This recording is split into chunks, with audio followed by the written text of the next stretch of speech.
Hi, Stefan the BMW DIY guy. My project today is a very simple and quick repair that you can do in your car, and why would you pay a shop for something that you can do very simply and less expensively?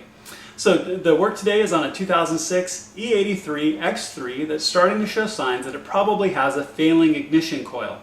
So your ignition coils are the parts that plug down over your spark plugs in your motor. They're very easy to get to. They're even simpler to replace. And if you had a shop do it, they're going to charge you probably an hour of shop time, which is really expensive. And more often than not, you can get the parts a little less expensive than yourself and then do the work yourself, and you're going to end up saving a pretty significant amount of money in doing the project or having your shop do it. Now, the X3 in this case was starting to show a service engine light or an engine warning light under load, like going up a hill, pushing it a little bit, and it would run a little rough. And then that light would turn off as you backed off on that extra stress on the motor, and then it would run fine again. Probably failing ignition coil. So the other thing is that I know is that these are the original OEM ignition coils, and this is a 2006. So yeah, those are 12-year-old ignition coils. They're about due for life anyway, so it's time for them to go. So instead of also just replacing one, which you can do even less expensively, if you're in a case like this where all 6 are original OEM, pull them all. So I ordered a set of 6. I'll show you how to replace them on your car. Really quick and simple. All in all, this project will probably take you less than 20 minutes, and that includes time finding a light and finding your tools. So let's get out to the garage and get started. Okay, so here we are out of the car. All your ignition coils are under this plastic here. Now, there's a bunch of additional pieces we could potentially take off to do this work. I'm going to try really hard not to try to cut down on how long this is going to take. Because normally, like for example, if we were changing the plugs, we would pull this brace, we'd pull this back tray, and it's not hard to do. I'm just going to try to avoid it. So what we're going to do is, we're going to be getting back underneath. We're going to pull 2 nuts, so this cover comes off, 2 nuts to pull this cover off, and then we can get to the ignition coils. So there's going to be a little bit where we're going to be reaching back here towards the back, but I think we're going to be able to reach in and do all the work we need to do without pulling these extra pieces to make it a little bit faster. And again, there's no reason why you couldn't do this work yourself. It's really only going to take a few simple tools and the parts, and probably about 20 minutes to do this job, and it'll save yourself a bunch of shop time if you need to change your ignition coils. So the first thing you want to do is take a little flat-bladed screwdriver, gently pry up on the little gaps on these little vanity covers.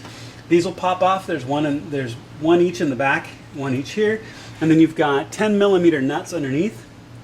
Take a socket, take those out, and then take these 2 covers off. This cover will come off first.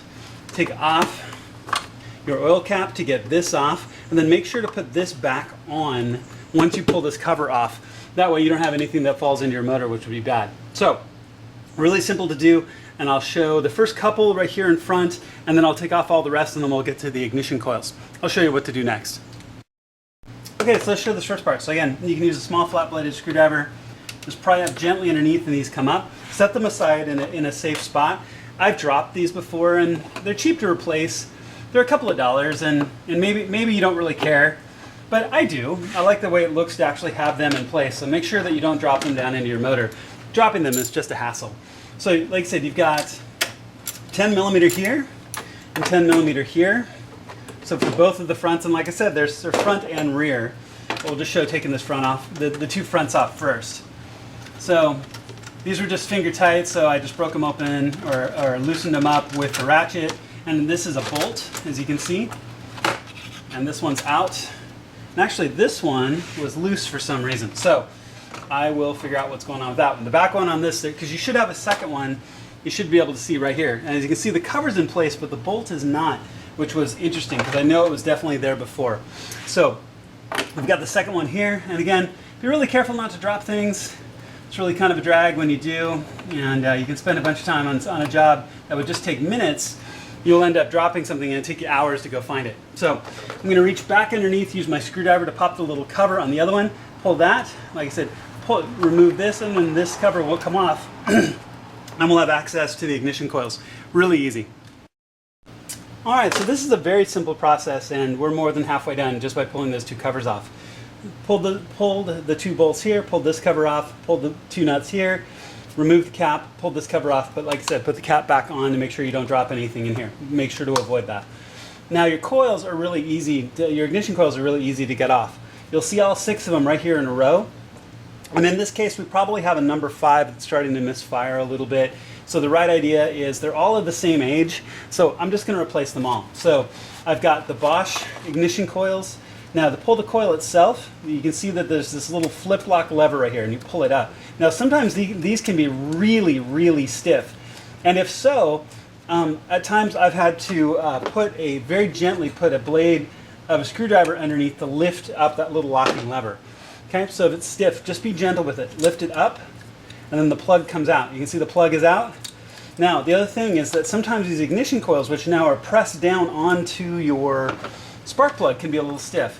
So what I'll do is I'll run a screwdriver through the lift handle and lift up and out. And there it is, just like that. Nice, easy, nice and simple. Okay. Now, the other thing I'm not going to use at all is any dielectric grease. I've seen times where folks use dielectric grease on these. So take your new one, and here it is. So you can see, old one, new one. Same brand, same manufacturer, just looks ever so slightly different, which doesn't surprise me because these are the originals. This is a 2006 E83 X3. So here's the new one. So just take it, and you can see it goes in one orientation because there's a notch right here where it goes in. So just take it, work it down onto the plug, down that notch right in the middle, right there. Press it down and you can hear it kind of suck into place. The plug goes in like that. Push it in and drop the locking lever, and you're done. That's 1 out of 6. It's really that simple. There's no reason why you couldn't do this work yourself. So you can just walk along, pull all your levers, pull them up. See the plugs are coming out. Now, what I usually will do is I'll do them one at a time. That way, now these plugs, it would be very difficult to reach a plug into a wrong position. It would be very difficult to do so. But I always do them one at a time. I've got another video on when I changed the ignition coils to high performance ignition coils and plugs on my F32. And same thing there, where I was talking about just making sure to take them out very, very carefully. So you'll just work this out just like that. There it is. We'll work through and I'll change all 6 of them, put the covers back on, and we're done. It really is that simple. So I'm going to change out the remaining 5 because like I said, it's number 5 in the back that's probably starting to give me a little bit of trouble. The good recommendation is if one's starting to go, they're all about the same age, they're probably all starting to go. It was worth it for me to replace them all. So I'm going to replace them all. I'll show you putting the covers back on, and you're done. Okay, so here we are, just a few minutes later, and all 6 of the new ones are in. The nice thing is you have enough room in the back that you can even get number 5 and number 6 out without having to take this tray off, without having to take this support bar off. It's not hard. There's some bolts across the back, a couple of bolts each side, but why waste time on doing something you don't need to do, right? So all 6 are replaced. Now, just a quick reminder, make sure that each one is down very firmly, that they're all the way in. You can hear them kind of when the rubber collar around the top of the ignition coil fits around the collar here. You can kind of hear it slide into place, but make sure that they're all down. And the plug, when that locking plate is up, the plug goes in, there's 2 little guideposts on the plug, and you can feel them hit that locking plate. So when the plug goes in and the locking plate goes down, it pulls the plug the rest of the way in. So all 6 are in nicely and firmly. All of the ignition coils are pressed down, all of the plugs are in, and at this point, it's just a matter of putting the covers back on, and we're done. It really is that simple. So this will have saved you, because you can get the parts usually less expensive than you can at a repair shop or especially at the dealership. These are Bosch ignition coils. These are the exact same ones as you get from BMW, just doesn't happen to have the BMW logo on them. So I'll have these parts linked in the description for the video. Really quick, simple change. This is going to cause going to solve the cause of an occasional cylinder 5 misfire that was happening here with the X3. So if we were changing the plugs themselves, which we could have done at the same time on this, then I would have had to pull this rear bar and pull the tray, but it doesn't need it for right now. So I decided not to change the plugs at the same time because this is such a quick and simple thing. You can do this out in the garage in about 15 minutes with a 10mm socket and a flat-bladed screwdriver. That's all the tools you need. This is everything you need to do it, and we're done. So I'm going to put the covers back on, and we're all done. As you can see, that really wasn't very hard. All I had to do is put those covers back on. Like I said, you take off the oil cap, you put the cover back on, make sure that that left-hand cover fits down over the posts, because those have those nuts that go on. Fit it down over the post, put the nuts back on, those little decorative covers over the top of the nuts. Put your oil cap, oil change cover back on, and you're good to go there. The right-hand cover, actually, there's got little flanges on the right side. You just kind of hook it into your intake manifold and lay it down. You can see where it lines up with those holes. Put in the 2 bolts and the 2 little covers, and you're good to go.